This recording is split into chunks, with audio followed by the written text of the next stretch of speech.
Akorde da eskultura bat, akorde bat irudikatzen duna. Hau da, musikan akordea da nota ezberdinak batera ematen duten emaitza, ezta?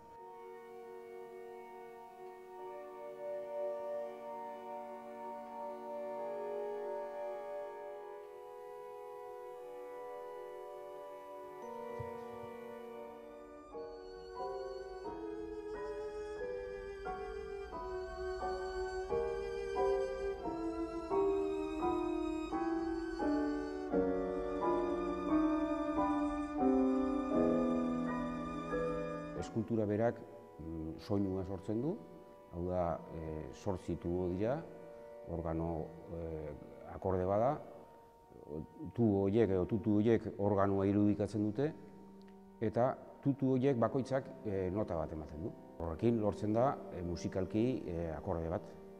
Baina era berean, tutu horietako bat ikutzen dugunean, nota hori eta musika hortaz gainera, kolore bat sortzen du.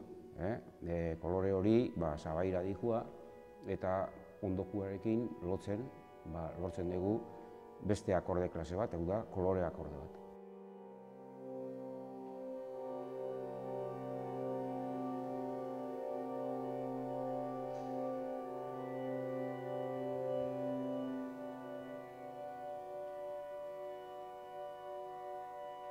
Tuboa ikutu dugunean, orduan bere seinalea hemen sensore batea dihua, eta sensore honek pasatzen du honea distribuzioko kaja batea. Distribuzio kotxe honek alde batetik musika arlora pasatzen du seinale hori, edo bestela argilen arlora. Argilen arloa hau da, nun eta temporizadore batzu daude, musikaren iraupena kontrolatzen dutenak argilarentzat. Hemendik atatzen da seinalea, argileak ziztatzen ditu, eta martxan jartzen ditu.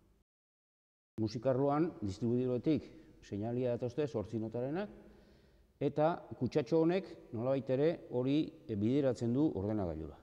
Eta ordenagailuan daukagu programa bat, nun eta aurretik grabatutako 8 nota horiek martxan jartzen dira.